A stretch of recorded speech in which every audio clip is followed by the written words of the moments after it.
Honorable viewers, I welcome all of you to my YouTube channel, Department of English. Today, I would like to share with you a summary of The Forsaken Merman by Mathew Arnold. So, let's get started. This poem summary focuses on The Forsaken Merman by the English poet Mathew Arnold. Mathew Arnold 24 December 1812, 15 April to 15 April 1818 was an English poet and cultural critic who worked as an inspector of schools. He was the son of Thomas Arnold, the famed headmaster of Rugby School, and brother to both Tom Arnold, literary professor, and William Delafield Arnold, novelist and colonial administrator.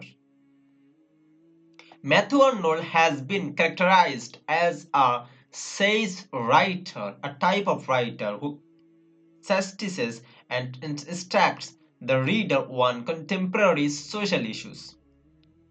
This poem is made up of 10 stanzas. Each of these stanzas is again made up of a varying number of lines.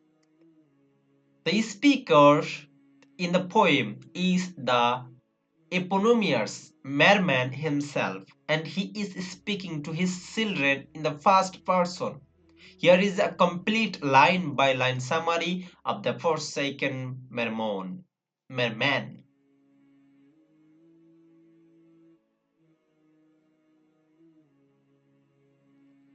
The first stanza consists of 9 lines. In this stanza, the merman tells his children to move away from the shore back to their habitation in the depths of the sea. His fellow mermen are calling out to them to return. He says, tumultuous winds have started blowing over the shore, and the high tide is separating land from sea with the fierceness it is creating in the waves. The wild white horses that were galloping on the shore risk being swept away in this stormy weather. The merman then proceeds to lead his children towards his home, pointing the way out to them. The second stanza consists of 6 lines. In this stanza, we are first introduced to an absent female figure, for the merman enters his children to call out to her just once before they begin their journey homeward. Then we come to know that the absent woman's name is Margaret, for the merman is sure that if the children call out to her by that name, she will be able to recognize their voices. Finally, we realize that Margaret is actually the merman's wife because he tells his children that their mother is very fond of their voices and will surely return if she hears them. The third stanza consists of 7 lines. In this stanza, the merman tells his children that their mother will not be able to bear the pain in their voices as they entreat her to come, and will surely listen to their appeal. The children must call out to her once before leaving and tell her that they will be unable to wait for her on the shore any longer. For the weather has gotten altogether unbearable, as one can see from the freighting of the shore horses on the shore. Then, in a gesture of desperation, he himself calls out to his wife by her name twice.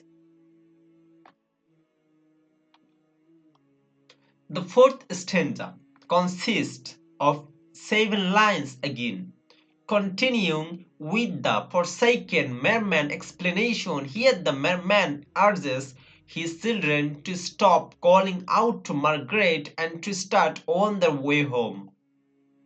They must glance only one last time at the white walls of the buildings in town and the diminutive grassy shards that stands at one end of it, on the shore.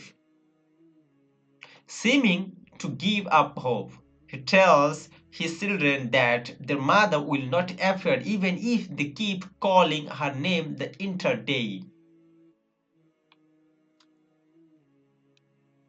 The fifth stanza consists of 18 lines.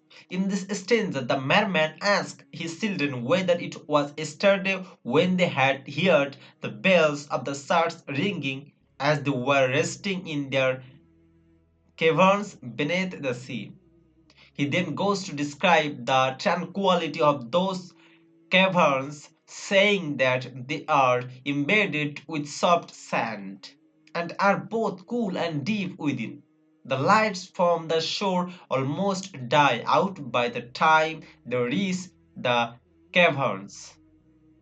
However, this low light creates a magical effect as the sea weeds away in time with the correct current of the water.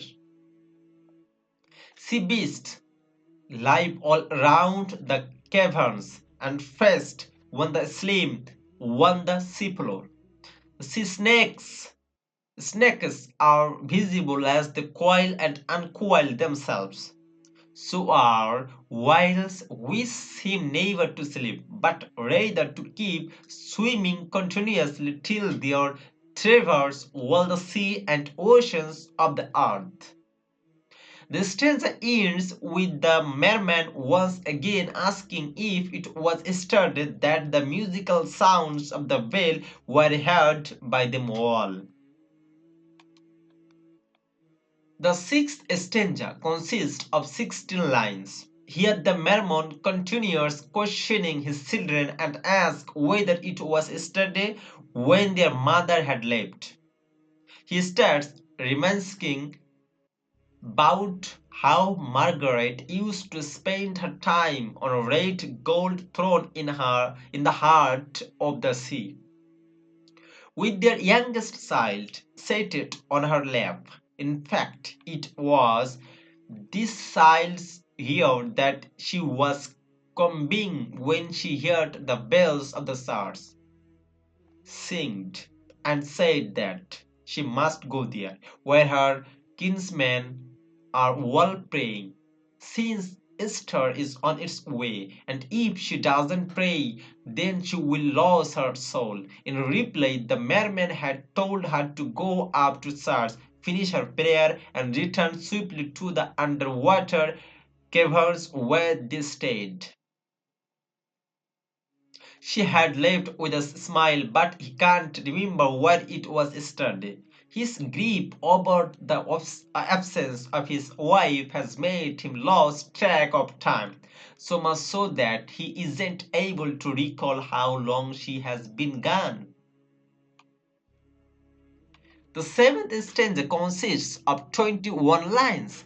Here the merman asks the next logical question to his children, whether they have been living without Margaret for a long time or not. The smaller children start to mourn about how stormy the sea is getting. He then argues his children again to get going, saying that the prayers of human beings must take a long time indeed. He recalls how they had started the day walking up the bridge till they reached the town on its shore. The narrow paths leading to the source, which was at an elevated location, were deserted. From inside the source, they could hear people praying, but they did not go in. Instead, they went to the cemetery behind the church and stood on the gravestone to look into the church through its window fence. They saw their mother sitting by the pillar, and the merman called out to her, asking her to hasten to the place where they were all waiting for her for the smaller children were growing anxious about the stormy weather, and himself felt that they had been away from her for a very long time. However, Margaret was starting into the Bible so intently that she failed to notice the Merman. The priest was praying loudly and the door remained closed. This is why he has been telling his children to stop calling out to their mother and to begin their journey back home. The eight stanza consists of 23 lines. In this stanza, the merman tells his children that they must go down to the sea, for their mother appears to be happy on land, as she sits at the spinning wheel and sighs joyfully about all that she sees in the human world. However, that note of mirth is not pure, as the spindle of her wheel drops down to the ground and she stops to pick it up. For a moment she gazes longingly out of the window at the sea, and as she remembers her husband and children, she sighs and sheds tears. The ninth stanza consists of 16 lines. Here, the merman tells his children that when the evening falls, their mother will be able to hear the storm, the gusts of wind, and the roar of the waves from their dwelling beneath the sea. They will also be able to see the light from the shore shimmering on the surface of the water, making it take on the hues of amber and pearl. However, by them the gap will have gotten too larger to breathe, and a prophetic voice will say that since their mother has been faithless, she will never be able to return, and they, the kings of the sea, will live alone forever. The tenth and final stanza consists of 20 lines. Here the merman tells his children that at midnight the violent winds will subside, the moon will come out from behind the clouds, low tide will set in, the sweet air from grassy areas will blow over the sea, and the rocks will cast their shadow on the sand. At the time they will again make the long journey into town and towards the church.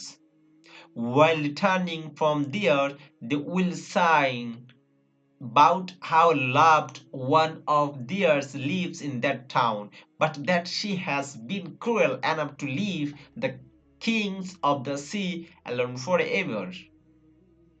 So that's all about the Forsaken Merman. For the timing, thanks for your patience here. Bye bye.